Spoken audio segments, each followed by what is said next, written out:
Paris is where you order a cup of coffee and you're likely to receive it from some waiter not bothered at all by any flair for the delivery. But you're likely to be seated at a table along some grand tree-lined boulevard overlooking the Seine or beneath the Eiffel Tower. You'll be watching some swarthy, chain-smoking French dude arguing with a woman in a Coco Chanel skirt, lipstick the colour of fresh kill. And you know what? It won't be anything near the best cup of coffee you've ever had, but it might just be one of the best experiences you've ever had. And that is the essence of Paris.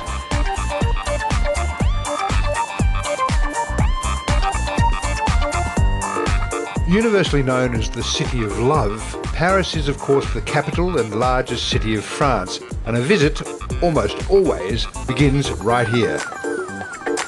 The Eiffel Tower, for me at least, epitomises Paris. There are two ways of looking at it. You can either see steel or you can see lace. For us, Paris is just the starting point of a wonderful journey on Scenic's Normandy and Gems of the Seine river cruise. It's such a great city to walk around, isn't it? Everywhere you look, there seems to be something of interest. Yes, especially here, I think. You can do a full 360 and you have the most important monuments in Paris. You begin, of course, with the Iron Lady, Eiffel Tower. The Iron Lady, yeah. You have here the Grand Palais and Petit Palais just behind the Champs-Élysées, the most important street in Paris. Yeah. While the heart of the city is packed with all the Parisian gems and icons. The Louvre. Yeah. Orsay, if you wander for a few extra blocks, you'll find yourself in one of its most historic districts, Marais. Feels very old part of Paris here. Yes, it's one of the only parts of Paris that has not been changed in the 19th century by Haussmann. So that's why you have all these small streets, way smaller than in the rest of the city. And that's why it's way more difficult to walk here, and it's way more fun to walk here. It is. La Marais sits on the Seine's right bank, and owing to its history as the city's aristocratic district, it's home to some of its most outstanding buildings. It used to be aristocratic, yes, and now it became the hip place since the 1980s of the bars, the nightclubs, and now shops, vintage clothes shops, and international brands. Very much, you know, Chanel, and I love a Chanel in the very old buildings. Yes.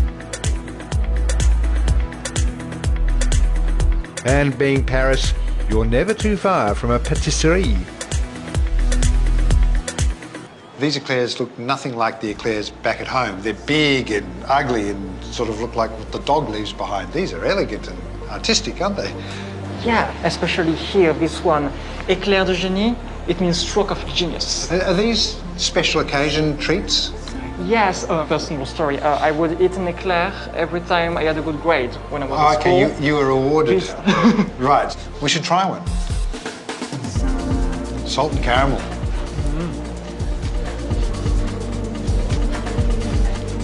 It is just thick with caramel and chocolate.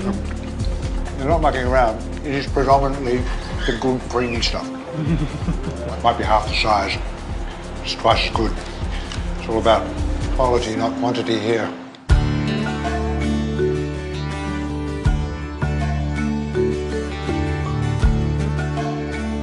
From Paris, we're setting sail on the Seine aboard Scenic Gem, guiding us in supreme comfort along some of the most historic and beautiful stretches of countryside in France. While France is famous for its wine production, in this region it's all about cider, known as the nectar of Normandy. Le Pressoir d'Or is a family cider farm on the outskirts of Les Andelys. My family is here from 4 generations. I'm the 5th. Why is the grass so long? For the apples who fall down from the trees, it's really comfortable, so they fall and they don't have any shock. Right. Shock-proof grass. And they produce a surprisingly good drop. The pink cider, we make it with a red apple. The skin is really red, but also inside, the apple is red, between tomato and strawberry. The colour of the flesh inside Yes, and the taste also is really acidulated. Well, I'm surprised. I really didn't think I'd like it quite so much.